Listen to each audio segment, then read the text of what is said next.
Il y a 24 ans, j'étais parlementaire et j'ai présenté sur le plan national sur un sujet la désindustrialisation de la France.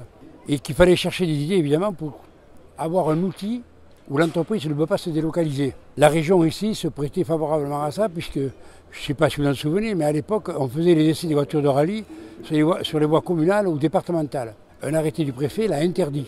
D'où est venu tranquillement et a germé l'idée de faire un pôle privé de telle manière que les gens puissent avoir un lieu où ils puissent s'entraîner. Donc ça s'est mis en marche tranquillement avec une équipe autour de moi, avec un sous-préfet qui ne croyait pas à l'époque parce qu'il arrivait du Mans et le Mans était en train de se casser la figure financièrement. Et à force de ténacité, au bout de 3 ans, 95, donc on a réussi à faire passer le message et attaquer les travaux évidemment sur ce pôle mécanique.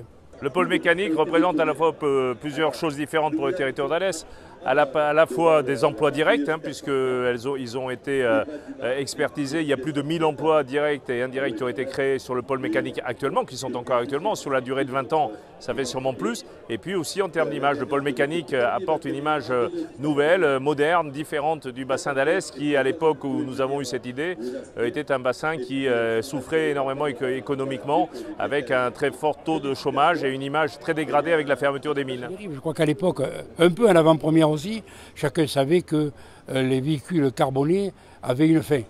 Et j'ai lancé les rencontres internationales des véhicules écologiques de telle manière qu'on puisse se projeter de nouveau vers l'avenir et vers le véhicule électrique à l'époque qui était à la mode, au lancement. 10 ans après, le véhicule électrique rentrait dans les mœurs. Il faut déjà penser à autre chose. C'est pour ça que les rives vont se transformer en véhicules écologiques hydrogène. Donc nouvelle version de carburant, etc., etc.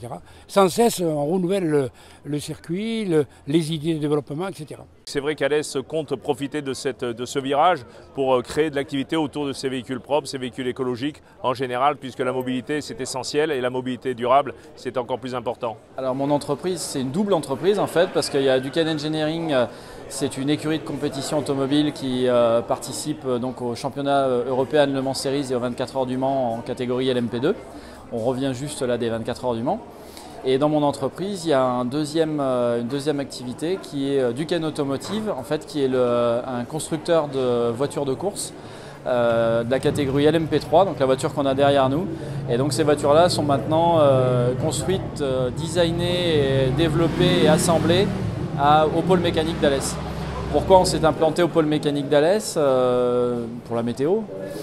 Non, parce que en fait, quand je me suis mis à mon compte et que j'ai monté l'entreprise, j'ai rencontré Max Roustan et Christophe Rivinc et j'ai rencontré un esprit très entrepreneur et très positif. Et donc, ça m'a bien plu. Et donc j'avais envie de travailler avec ces gens-là, donc installés au pôle mécanique, pour l'ambiance du pôle mécanique et pour l'ambiance surtout des gens qui le dirigent et qui sont basés sur l'audace et entreprendre.